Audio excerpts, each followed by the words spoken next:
Šípková ruženka. Kedysi dávno pradávno bolo raz jedno kráľovstvo a v ňom nádherný kráľovský zámok. Na zámku žil kráľ so svojou kráľovnou, ktorí mali všetkého nadostač. Iba jedno jediné im nebolo zatiaľ dopriate – dieťatko. Každý deň vstávali s nádejou, že jedného dňa sa aj oni budú môcť tešiť z kráľovského potomka. Raz sa kráľovná prechádzala po záhrade. Počula kvákať žaby a keď prišla k jazierku, videla ich vyhrievať sa na listoch lekna. Zrazu k nej jedna zo žiab priskočila a hovorí: Vaše želanie bude naplnené. Najneskôr do roka budete mať dcéru. Ako žaba z jazierka predpovedala, tak sa aj stalo. Kráľovnej sa onedlho narodila malá princeznička. Kráľ bol od tej chvíle široko ďaleko najšťastnejším človekom. Na počesť narodenia svojej dcérky vystrojil veľkolepú slávnosť, aby sa o svoju radosť podelil so všetkými. Ako bolo zvykom, medzi pozvanými hostiami nesmeli chýbať sudičky, ktoré mali určiť budúci osud kráľovskej dcéry. Sudičiek bolo dovedna 13, no kráľ sa od samej radosti pomýlil a na slávnosť pozval len 12 z nich.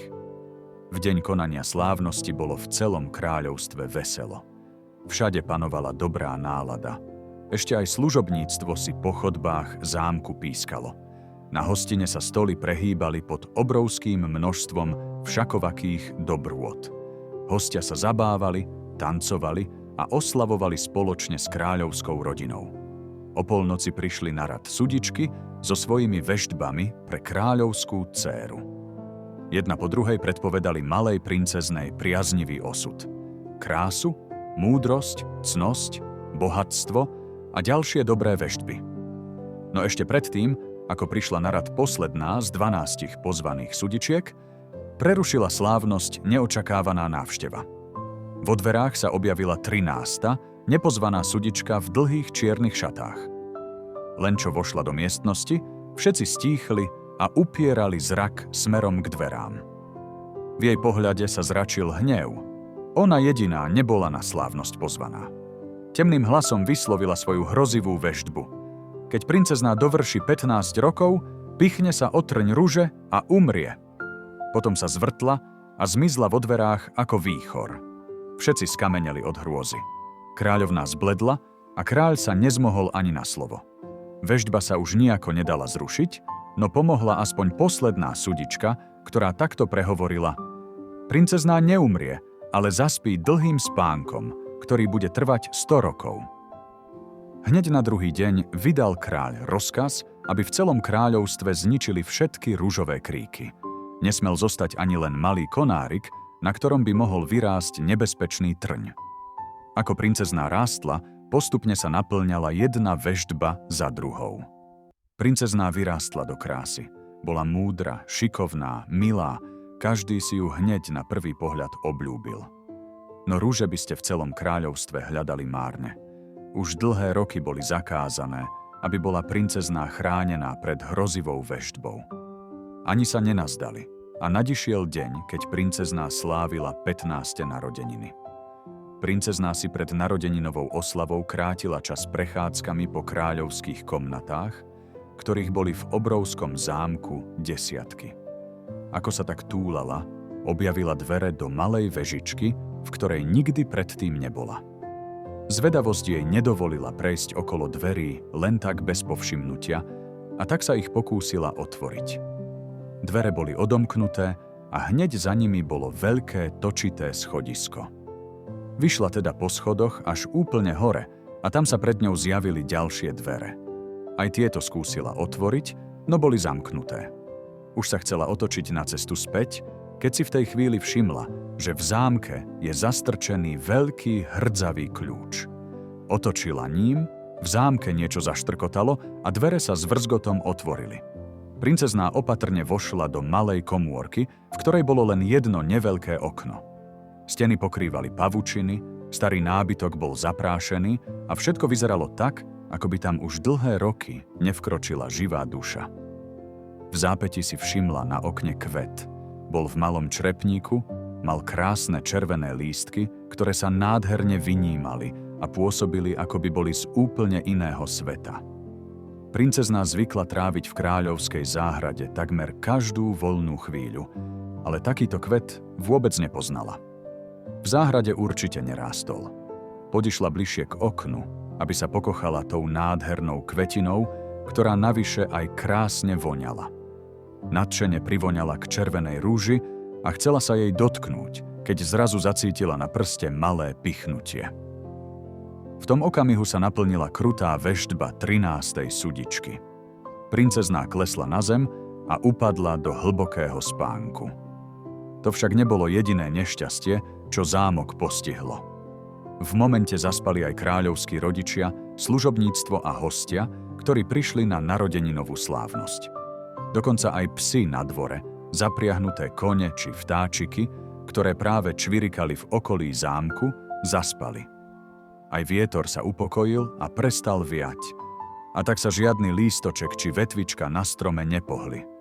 Jediné kríky rúží sa začali rozrastať popri stenách zámku, lebo ich už nemal kto zastrihnúť. O niekoľko rokov rúže pohltili celý zámok a schovali ho do svojich útrob. Príbeh o zakliatom kráľovstve a spiacej princeznej sa postupne šíril do celého kraja. Deti si pri hre šuškali, že niekde ďaleko, za 10 kopcami, je ukryté kráľovstvo, ktoré nikto nevie zachrániť. Malí chlapci šermovali na lúke s palicami a snívali o tom, že keď vyrastú, pôjdu hľadať zakliaté kráľovstvo a všetkých, ktorí v ňom zaspali hlbokým spánkom, zachránia. A najmä šípkovú ruženku, tak volali spiacu princeznú, o ktorej sa hovorilo, že bola taká krásna ako žiadna iná na svete. Veľa dedinských mládencov, ale aj princov z iných kráľovstiev sa počas dlhých 10 ročí pokúšalo k zámku dostať. Každý z nich však došiel iba po vysokú ružovú húštinu, cez ktorú nebolo možné prejsť, nech sa o to akokoľvek snažili. Darmo si meče brúsili, na hustú stenu z ružových kríkov akoby nič nepomáhalo. Takto to skúšali malí aj veľkí, silní aj slabí, urodzení aj obyčajní celých 100 rokov. Až jedného dňa prechádzal krajom mladý princ Julián. Jeho kôň potreboval podkuť, a tak sa musel na svojej ceste nečakane zastaviť a vyhľadať v dedine kováča. Kováč princa úctivo privítal. Ponúkol mu napiť aj zajesť čosi, kým koníkovi podkovu vymení, a pustil sa do práce. Kým princ oddychoval a pochutnával si na domácich pečených buchtách, započul cez okno, ktoré viedlo do záhrady, ako kováčova žena rozpráva deťom čosi o zakliatom kráľovstve. A v tej chvíli sa naplnilo to, čo sudička vyriekla po narodení princeznej. Hlbokým a 100 rokov trvajúcim spánkom zaspala nielen prekrásna princezná, ale aj celé kráľovstvo so všetkým živým, čo v ňom bolo. A navyše, zámok odvtedy stráži neprekonateľná stena, ktorú vytvorili husté ružové kríky s ostrými trňmi. Cestu sa veru ešte žiadnemu mládencovi, ba ani princovi nepodarilo dostať k zakliatému zámku. Toľky to už skúšali, ale márne. A tak tam šípková ruženka so svojím kráľovským otcom a matkou spia až doteraz. Ukončila príbeh kováčova žena a deťom sa od úžasu zabudli aj ústa pozatvárať. Rozprávanie o spiacej princeznej zaujalo aj princa Juliána. Prudko sa postavil a rýchlym krokom si to namieril za kováčom. Začal sa ho vypytovať na cestu k zakliatému zámku. Darmo ho kováč odhováral, že je to zbytočná cesta a cez nejednu prekážku bude musieť prejsť, kým sa k samotnému zámku dostane. Princ Julián si zaumienil, že šípkovú ruženku zachráni. A nič a nikto mu v tom nezabráni. Vydal sa teda na strastiplnú cestu k spiacemu kráľovstvu. Princ bol šikovný a udatný, takže ani jedna prekážka, na ktorú cestou k zámku natrafil, ho nemohla zastaviť. Ani sa nenazdal a už pred ním stála ružová húština, ktorá pokrývala celý zámok až po najvrchnejšiu vežičku. Zosadol z koňa a pristúpil k zarasteným múrom. Ale čo to? Konáre v húštine sa začali sami od seba uvoľňovať a rozdeľovať a princa pustili ďalej. Hneď ako cez ružové kríky prešiel, vrátili sa späť a znova vytvorili nepriechodný múr. Princ sa ocitol na kráľovskom dvore. Vládlo tam úplné ticho. Napravo ležali 2 spiace poľovnícke psy, zapriahnuté kone stáli ako zamrznuté a ľudia boli v rôznych pózach ako sochy. Vošiel do zámku a vo veľkej sále videl na kráľovskom tróne spiaceho kráľa, kráľovnú a veľa ďalších spiacich ľudí, vyobliekaných do honosných šiat. Postupne prešiel všetkými kráľovskými komnatami, no šípkovú ruženku v žiadnej z nich nenašiel. Až úplne nakoniec objavil posledné dvere, ktoré viedli do vežičky s komôrkou. Tam zbadal na zemi ležať spiacu princeznu. Počul veľa o tom, že je krásna, no teraz, keď ju videl na vlastné oči, nevedel sa na tú krásu vynadívať. Pohladil ju po dlhých, svetlých vlasoch, sklonil sa k nej bližšie a jemne ju poboskal na ústa. V tom okamihu sa šípková ruženka prebudila, otvorila oči a úprene pozerala na mladého princa. Jeho láska ju zachránila. Šťastná dvojica sa chytila za ruky a radostne rozbehla za kráľom a kráľovnou. Aj tí sa vďaka princovi konečne prebudili z hlbokého spánku a spolu s nimi všetci ostatní hostia. Odrazu bolo počuť aj štekot psov, ktoré už opäť pobehovali po kráľovskom dvore. Ružové kríky začali náhle ustupovať z kráľovských hradieb, až zo zámku celkom vymizli. K rodine kováča sa čoskoro dostala radostná správa, že princovi, ktorému koňa podkúval, sa predsa len podarilo celé kráľovstvo z hlbokého spánku vyslobodiť.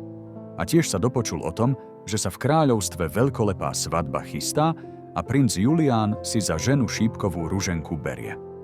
Kováč s rodinou boli medzi pozvanými hostiami a 3 dni a 3 noci sa zabávali spolu s mladomanželmi, ktorí žili šťastne, až kým nepomreli. A to je všetko, milé deti. Nedaleko na kopčeku koza stála, na chvostíku zvonec mala a keď zazvonil zvonec rozprávke, bol koniec. Dobrú nôcku, detičky.